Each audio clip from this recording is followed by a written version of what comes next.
Hi everyone, it's Lindy. So I wanted to do just a really quick video about how I go about charging shipping on my eBay listings. This is actually a question that I get asked quite frequently. Sometimes people don't know whether or not they should do a calculated shipping, if they should do a flat rated shipping, or if they should do a free shipping option. And so I was just going to tell you about my mindset and how I go about charging shipping to my buyers. So I'm really going to do my best not to confuse anybody. So I'm gonna try to go slow and I'm gonna try to cover all of my bases. Okay, so most of my items that I have in my eBay store,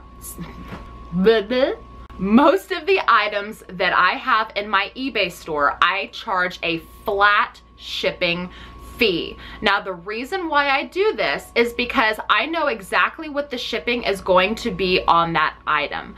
Whether I know that it's going in a priority flat rate, so I know exactly what the shipping charge is going to be, or I know the exact weight and it's first class, and so that way I know exactly what it's going to be. Because whenever you ship something priority in a priority flat rate, it doesn't matter where it goes in the United States. It's that one flat fee.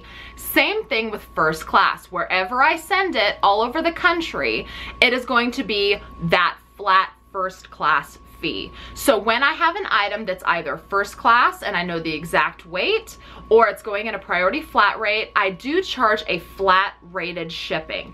Now, how do I decide what I'm charging the flat rated shipping? Well, usually I do not charge exactly what the shipping is. I count it as shipping and handling. So what I will do, for example, if an item is going to cost me $6 to ship it in a priority flat rate, I will charge $6.98 for shipping, so that the overage after I pay for the shipping label, that will help my that will help with costs of shipping supplies.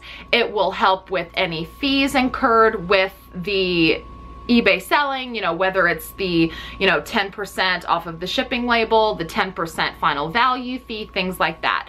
So there are reasons why companies will charge shipping and handling. They will charge you a flat shipping and handling fee because you're not just paying for the postage. You also have to pay for their time packaging. You have to pay for the supplies that they use packaging.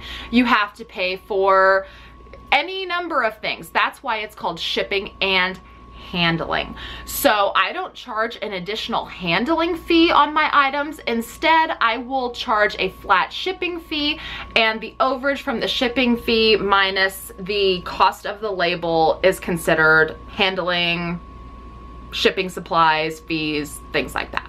The only time I do not charge a flat fee for shipping is if the item is over a pound and does not fit in a priority flat rate envelope. If that happens, that's when I select the option calculated based on buyer location, because that way you know wherever it goes in the country, whoever decides to buy your item, that way you know whatever shipping cost the buyer pays will make sure to get that package to the buyer. There has been more times than I care to admit that I had assumed that I knew how much shipping was going to be, and lo and behold, the buyer pays the shipping that I asked them to pay, and it ends up being more than that. Now that's not the buyer's fault, that's my fault. So I did that one too many times, and that's when I started switching over to calculated shipping based on buyer location. But again, that's the option that I use only if the item weighs over a pound and does not fit in a flat rate. That is the only time I use that option. If it fits in a priority flat rate, or it weighs less than a pound and I know exactly what the shipping is going to be, I always charge for a flat shipping fee. And I always charge a little bit more than the cost of shipping to cover the cost of shipping supplies and handling. Now I do still use free shipping, but the only time I will use free shipping is usually on retail arbitrage that I want a flat amount for. I'm not taking a best offer on that item, and I know exactly what the shipping is going to be. Again, meaning it weighs less than a pound and I know exactly how much the first class rate is going to be, or it fits in a priority flat rate if it weighs over a pound. If I know exactly what the shipping cost is going to be, and I have a flat dollar amount that I want on that retail item, it's not best offer, it's just a straight up buy it now, then in that case, I will still use free shipping. Now, of course, this is just how I do it. I am genuinely curious to see how many of you do use a flat shipping fee, or if you just do it calculated, or if you do free shipping. So I'm really interested to know what you guys are doing. Leave it in the comments. Let's start a discussion about it. I'm really curious. I've been doing the flat shipping cost for a while now, and I've found that it really, really helps with my bottom line. And that's why I continue to do it. You wouldn't necessarily think that, but it really does. It seems like that extra, you know, 75 cents, that extra 90 cents, that extra dollar, it really helps with the cost of fees incurred. It really helps with your cost of the shipping labels, of the poly mailers, you know, tape, bubble wrap. It really helps with those shipping supply costs. Just that little overage after the shipping that you charge with the flat rate shipping fee. So I'm really curious to see how you guys are doing it. Do you charge a flat fee too? Do you just do it based on buyer location? Do you only charge them for the shipping label? What do you do? I'm curious to know.